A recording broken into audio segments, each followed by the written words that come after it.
escabeche ni Mapa Cooking. Mayroong tong, ito yung isda natin. Siyempre maraming luya, maraming sibuyas, saka bawang. May sugar, yan, toyo, suka. O mag-start si Mapa Cooking mag-prito ng isda. Mamaya nilalagyan ng toyo at saka sugar. Iprito muna tayo. Mainit na mainit yung mantika.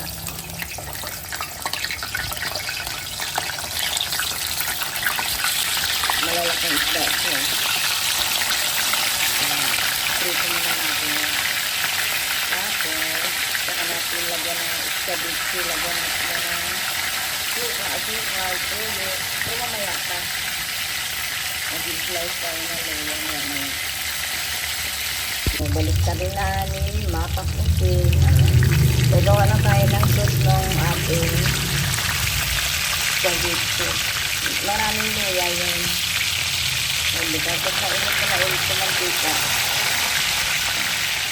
Prito-prito hindi dali-dali diba?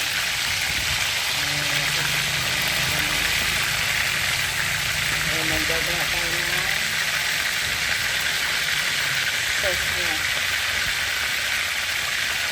Mag-isa na tayo na luya.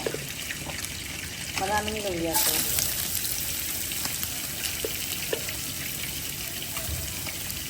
Kamay na ni Mapa Cooking. Nakaprito na tayo ng tatlo. Kaya pwede na tayo mag-isa para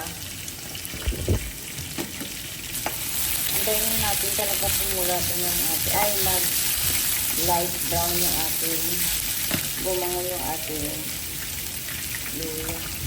Kunting mantika lang sa ganun.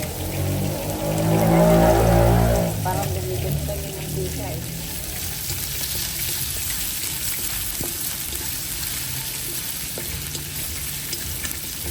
Mag-brown na ng konti yung ating. Unang wala yung ating luya at saka natin lagay yung ating konting bawang na.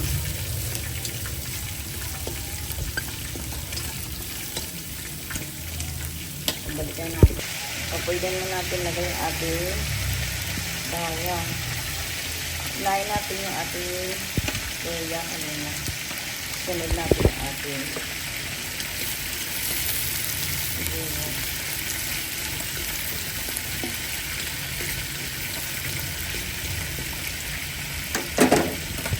Ayan, sibuyas na sunod. Pwede nyo rin lagyan ng pampalapot. Harina. Pero ako hindi na.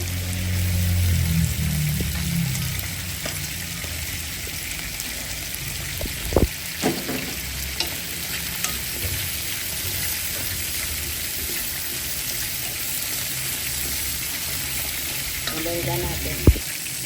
Pwede na natin lagyan na toyo. Ayan, toyo. Para mag-isa na rin yung toyo. Siyempre, hindi mawala yung ating paminta.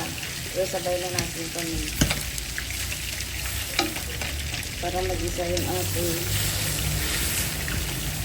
toyo. Siyempre, lalagyan natin ng isang basong water. Tapos, ilagyan natin ng sugar. Sama-sama na dyan. Tumulo na yan.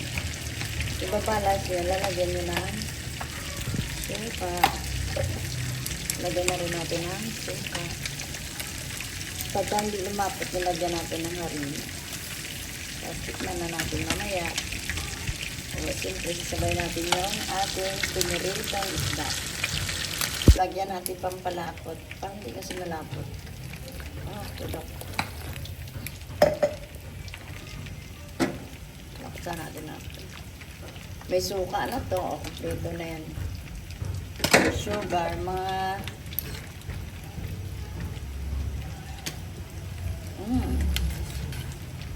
manamis-namis kasi yung ating yung ating isda na yan. Lalagyan na natin yung ating Piniritong isda sa escabitsi natin. O, diba? Kaya na maglagay si Mapakoking. Marami to, pero ito na lang muna. Unahin natin yung anim na prito ko. Kaya, anim na nalagay natin. Diba? Pagka mainit yung mantika, yung hindi dumidikit to. Pag yan, basta hindi mainit yung ating mantika, lahat ng isda natin, puro sabla yung ating dito. Magagalit yung ating sarap yung ating escabitsi. Social yung ating escabitsi na yan. Galing pa ng lembron yun. Ano? Sarap.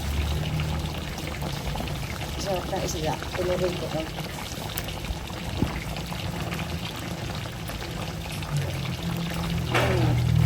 Tikman natin.